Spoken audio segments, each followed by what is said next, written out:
नमस्कार. श्री स्वामी समर्थ. कसे आहात सगळे? मजेत ना? मजेतच राहा. तर सर्वांना महाशिवरात्रीच्या खूप खूप साऱ्या शुभेच्छा. त्याचबरोबर आज महिला जागतिक दिन आहे, तर सगळ्या महिलांना माझ्याकडून खूप खूप साऱ्या शुभेच्छा वगैरे. सर तुम्हाला असं थोडंसं असं धूर असल्यासारखं वाटत असेल, कारण खिडक्या बंद आहेत, कारण की बाहेर काम चाललं आहे आणि ते सिमेंट वगैरे लावत आहेत, तर खिडक्या बंद केल्यात, कारण लावताना आतमध्ये उडतं आहे म्हणून खिडक्या बंद केल्यात. आणि देवाजवळ जो धूप लावलेला आहे तर त्याचा धूर झाला आहे आणि तो आता घरभर झालेला आहे. अक्षरशः डोळे पण झोमायला लागलेत.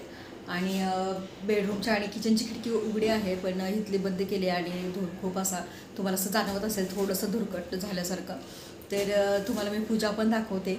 आणि मी महादेवाची अभिषेक पूजा वगैरे काही केलेली नाही आहे. आपण जशी नेहमीप्रमाणे रोज पूजा करतो तशीच पूजा केलेली आहे. कारण की काय, मी पूजा संध्याकाळी करणार आहे, कारण इथे काम पण चालू आहे, खिडक्या पण बंद आहेत, थोडंसं असं उडतंय पण.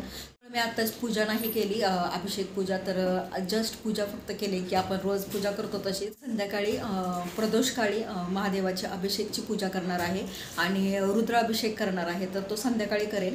तर तसं मी तुमच्याबरोबर शेअर करेनच. अजून मंदिरात पण जायचं आहे. अभिषेक पूजा असते आणि रुद्र अभिषेक असतो, तर ते सगळं करायला 1-1.5 तास तरी जातोच आणि सगळी पूजा कंप्लीट व्हायला 2 तास तरी लागतात. कारण ना आपल्याला कोणतीच पूजा काही गडबडीत वगैरे करायची नाही, तर व्यवस्थित मन लावून करायची असते, तरच ती फलित होते. त्याला पण पूजा केल्याचं समाधान मिळतं. तर आत्ता पण खूप सारा उशीर झालेला होता. आणि दुसरी गोष्ट म्हणजे काल पण मी लवकर उठलेले, आणि जास्त लवकर म्हणजे 5 वाजता तरी उठते, पण काल मी 3:45ला उठलेली. त्याच्यामुळं काय, आणि उपवास होता, काल गुरुवार होता आणि आज पण उपवास आहे. आणि उपवासाला मी जास्त काही खात नाही, त्याच्यामुळं काल पण मी एवढं काही खाल्लं नव्हतं आणि त्याच्यामुळं काय पित्ताचा त्रास होतो आणि डोकं पण खूप दुखायला लागलेलं.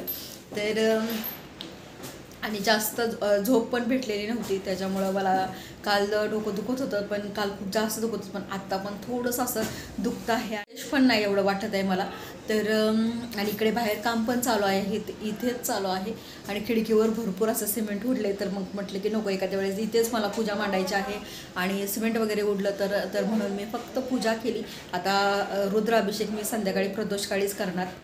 तर घरातली कामं म्हणाल तर आज सगळ्यांचाच उपवास आहे, माझा यांचा उपवास आहे. आणि मुलांना उपवासाचे पदार्थ तर खूप आवडतात. आणि तर मग स्वयंपाक असा काही नाही आहे. रताळे आणि बटाटे कुकरला लावलेत, साबुदाणा भिजायला घातला आहे, तो पण भिजला आहे, आणि बटाटे आणि रताळे ते पण शिजलेले आहेत, कुकरला लावलेत. आणि असं म्हणाल तर कपडे मी भिजत घातलेली होती, तर मशीन लावलेली आहे मशीन. तर आता 1-अर्धा तास तरी मशीनला अजून लागेल. आणि ते रेग्युलर आपले कपडे असतात ते लावलेत, ते काढल्याच्या नंतर इकडे मी ह्या टोपामध्ये तर बेडशीट्स वगैरे, उशीचे कवर वगैरे असे सगळं घातलेलं आहे भिजायला. तर मग ती मशीन झाली की दुसरी मशीन लावणार, असं आहे सगळं. तर मग आता ही कामं घरातली तर अशी काही कामं नाही आहेत आज.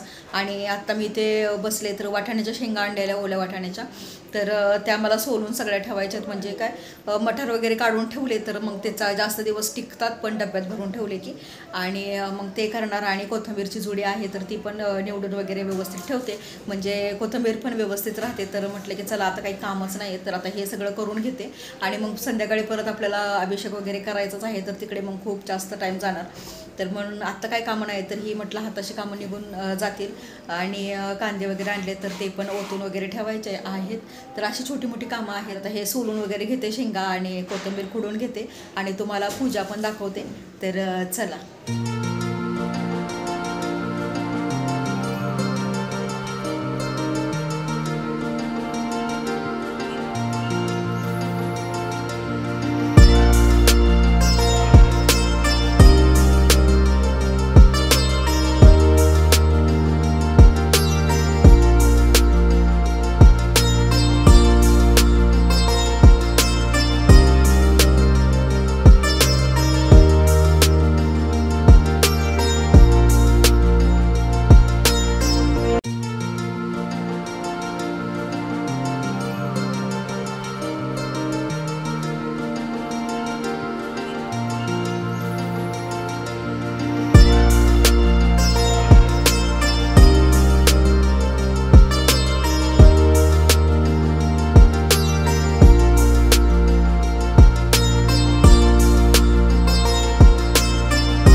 तर इकडे मी मटार सोलून घेतले आणि डब्यात असे भरून ठेवले ना, एकदम चांगले राहतात, खराब होत नाहीत. आणि कोथिंबीरची जुडी आणलेली तर ती पण निवडून व्यवस्थित ठेवली. तर कचरा वगैरे आता सगळा भरून वगैरे घेणार आणि हे सगळं पिशवीमध्ये कोथिंबीर ठेवली आणि डब्बा झाकून फ्रीजमध्ये ठेवला. आता काय टेन्शन नाही, जावं लागेल तेव्हा कसं घेता येतं, आपल्याला पटकन करता येतं. तर तुम्हाला मी सांगितलंच की मशीन लावलेली कपड्याची. आणि तर आता मशीन झाले, म्हटलं आता चला कपडे सुकायला घालून घेऊया. आणि पसारा पण खूप पडलेला होता. तर ही कपड्याची मशीन झाली की मी लगेच बेडशीट्स वगैरे सगळं भिजत घातलेलं, ती दुसरी एक मशीन लावून घेतली. आणि ही मशीन पटकन म्हणलं आता चला झाले तर कपडे सुकायला टाकून घेते. आणि कपडे सुकायला टाकल्याच्यानंतर सगळा जरा पसारा वगैरे उचलला आणि मी झोपले, कारण मला काही सुचतच नव्हतं. जसं मी तुम्हाला सांगितलं की माझं डोकं वगैरे खूप दुखत होतं, झोप झालेली नव्हती आदल्या दिवशी. तर चांगले झोपले तेव्हा मग जरा कुठेतरी बरं वाटलं. आणि त्याच्यानंतर डायरेक्ट तुम्हाला आता मी जेव्हा पूजा करणार आहे, तर ही संध्याकाळची वेळ आहे, वाजलेले आहेत 7:15. तर 7:15 वाजता प्रदोष समयी मी आता रुद्राभिषेक करणार आहे महादेवांचा. तर हे पानांचं छोटंसं असं डेकोरेशन केलेलं होतं, एक सजावट म्हणून. तर एवढं काही जमलं नाही, पण आपलं थोडंसं जे मला सुचलं तसं आपलं केलं. तर आता मी इकडे रुद्राभिषेक तुमच्याबरोबर शेअर करणार आहे. आता थोडीशी थोडक्यात पूजा दाखवलेली आहे. तर पहिल्यांदा मी दूध, दही, साखर, मध, तूप आणि महादेवांचा अभिषेक केला आणि नंतर मग रुद्राभिषेक करायला घेतलेला. तर व्हिडिओ कुठेही स्किप करू नका, व्हिडिओ पूर्ण पहा. जेव्हा तुम्ही व्हिडिओ पूर्ण पाहणार तेव्हाच तुम्हाला व्हिडिओची आवड निर्माण होणार. तर व्हिडिओ स्किप करून नका बघू. आणि जी काय मी रुद्राभिषेकची पूजा तुमच्याबरोबर शेअर केलेली आहे तीही बघा.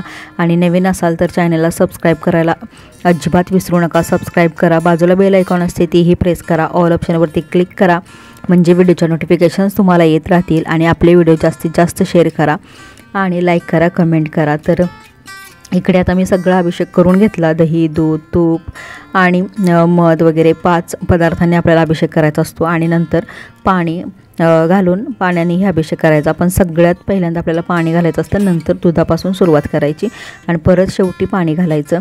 तर आता मी रुद्राभिषेक करायला सुरुवात केलेली आहे. तर गळती लावून घेतलेली आहे आणि गळतीच्या खाली महादेवांची पिंड असते ती ठेवलेली आहे. आणि आता आपल्याला गळतीमध्ये पाणी घालत राहायचं आहे जसं संपल तसं. आणि फक्त आता आपल्याला वाचन करायचं आहे. तर सगळ्यात पहिल्यांदा आपल्याला शिवमहिमा स्तोत्र असतं त्याच्यापासून सुरुवात करायची असते. नंतर गणपतीचं अथर्व शीर्ष, नंतर रामरक्षा आणि श्रीसूक्त आणि जे मंत्र आहेत मृत्युंजय मंत्र, संजीवनी मंत्र वगैरे. तर असे बरेच मंत्र असतात, तर ते आपल्याला वाचायचे असतात. तर ही सेवा करायला नाही म्हणलं तरी तुम्हाला 1.5 तास तरी तुमचा जातोच. आरती वगैरे होईपर्यंत 2 तास कंप्लीट होतात. तर मला 2 तास लागलेले होते. तर आता आपली शिवोत्तर नामावली असते, महादेवांची जी 108 नावं आहेत ती आपल्याला घेऊन बेलपत्र व्हायचं असतं पिंडीवरती. तर गळती काढून घ्यायची आणि नंतर ताटामध्ये अशी मी पिंड ठेवलेली आहे भस्म लावून. आणि आता मी एक बेलाचं जे बेलपत्र आहे, बेलाचे पानं आहेत, तर ते मी वाहते आहे. तर महादेवांची आपल्याला 108 नावं एक करून घ्यायची आणि एक बेलपत्र आपल्याला महादेवांच्या पिंडीवरती व्हायचं आहे. तर इकडे मी आता सगळी बेलपत्र वाहून घेणार. आता माझ्याकडे 108 बेलपत्र नव्हती, पण जेवढी केवढी होती तेवढी मी वाहिली. आणि नंतर कमी पडल्यानंतर मी एकच पान उचलून 108 वेळा मी सगळी नावं घेतलेली आहेत. तर सगळी महादेवाची पूजा जी आहे ती इकडं संपन्न झाली आहे, रुद्राभिषेक झालेला आहे. आणि आता तुम्ही ही फायनल पूजा बघू शकता. तर आपल्याला मूठ पण व्हायची असते. तर मी तांदळाची मूठ वाहिलेली आहे आणि 3 वेळा मूठ व्हायच्या असते.